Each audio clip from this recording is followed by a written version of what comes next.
में सियार को किसी कारण से उसकी पूँछ कट गई, तो पूँछ तो बहुत इम्पोर्टेंट चीज़ होता है, लेकिन जब जमात में गया तो सोचा कि हम क्या करें, तो कहीं ये सब कोई पूँछ काट लो, पूँछ बड़ी खराब होता है। तो वही लालू जी कर रहे हैं। नहीं किया हो, कोई सामाजिक कार्य नहीं किया हो और उसको अपने बल पर, अपने प्रभाव के बल पर एमएलए, एमपी, मंत्री बना देते हैं, उसको परिवारवाद कहते हैं। 2024 लोकसभा चुनाव का आगाज हो चुका है और एक तरफ जहां पक्ष और विपक्ष लगातार एक दूसरे पर बयान देने से पीछे भी नहीं हट रहे हैं।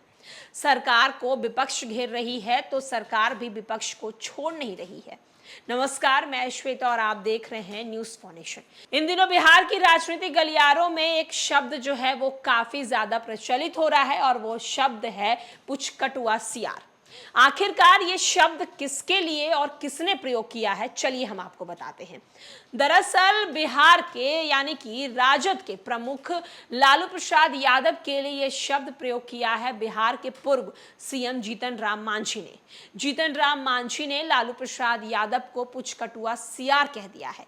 आखिरकार जीतन राम मांझी ने लालू प्रसाद यादव के लिए इस शब्द का क्यों इस्तेमाल किया है, चलिए हम आपको बताते हैं। लोकसभा चुनाव के पहले चरण के लिए 19 अप्रैल को वोटिंग होगी। इस बीच राजनेताओं के बीच जुबानी जंग तेज हो गई है। इस कड़ी में बुधवार को बिहार के पूर्व सीएम और हम पार्टी के संरक्षक जीतन राम मांझी ने लालू यादव पर बड़ा हमला बोला।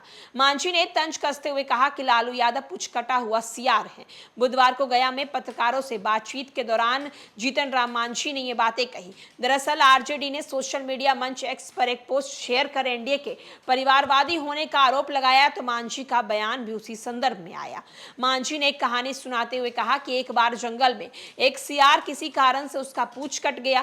तो पूंछ जो तो बहुत महत्वपूर्ण चीज होती है, लेकिन जब वो अपनी जमात में गया तो सियार सोच में पड़ गया कि वो क्या बोले। तो सियार ने कहा कि सभी लोग अपनी अपनी पूंछ कटा लो, ये बहुत खराब होती है। और वही बात लालू यादव कर रहे हैं। पूर्व उप मुख्यमंत्री ने परिवारवाद की परिभाषा समझाते हुए कहा कि परिवारवाद किसे कहते हैं।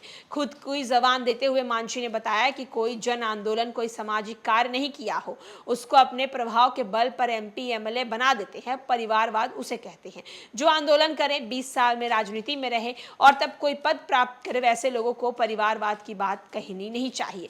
तो देख सकते हैं कि मामला परिवारवाद से उठा है। परिवारवाद पर राजद ने जो हमला किया, अब उसके खिलाफ जो है वो बिहार के पूर्व सीएम जीतन राम मांझी जो है वो लालू प्रसाद यादव को घेर रहे हैं और लालू प्रसाद यादव को घेरते हुए पुचकटुआ सियार कह रहे हैं। एक कहानी सुनाते हैं और कहानी सुनाकर बताते हैं कि लालू यादव बिल्कुल वही कर रहे हैं, पुचकटुआ सियार वाला काम कर रहे हैं। लोगों के बीच जा रहे हैं और बता रहे हैं कि परिवारवाद जो है वो बीजेपी भी बढ़ा रही है, लेकिन परिवारवाद उसे नहीं कहते। परिवारवाद उसे कहते हैं जो कोई मेहनत नहीं करता उसे सब कुछ मिल जाता है। इसको हम कहते हैं कि चोर मचावे शोर। जो खुद है वो दूसरे को कहता है। इसलिए एक बार और कहा है कि जंगल में सियार को किसी कारण से उसकी पूँछ कट गई, तो पूँछ तो बहुत इम्पोर्टेंट चीज़ होता है, लेकिन जब जमात में गया तो सोचा कि हम क्या करें, तो कहीं ये सब कोई पूँछ काट लो, पूँछ बड़ी खराब होता है। तो वही लालू जी कर रहे हैं। हाँ, और परिवारवाद किसको कहते हैं? जिसमें कोई सलाहियत नहीं हो, कोई जन आंदोलन नहीं किया हो, कोई सामाजिक कार्य नहीं किया हो और उसको अपने बल पर, अपने प्रभाव के बल पर एमएलए, एमपी, मंत्री बना देते हैं, उसको परिवारवाद कहते हैं। परिवारवाद उसको नहीं कहते हैं जो आंदोलन करके आता है, पापड़ बेल के आता है, 20 वर्ष राजनीति में रहता है, तब कोई पद प्राप्त करता है। वैसे लोगों को परिवारवाद की बात नहीं कही जा सकती है। तो इसलिए परिवार की बात की परिभाषा शायद हम समझते हैं कि शिक्षा का अभाव है, इसलिए वो परिवारवाद की परिभाषा इस रूप में देते हैं जो आपने कहा। अब देखना होगा कि जीतन राम मांझी के इस बयान को लेकर राजद की तरफ से क्या कुछ प्रतिक्रिया सामने आती है। फिलहाल के लिए इस अपडेट में इतना ही।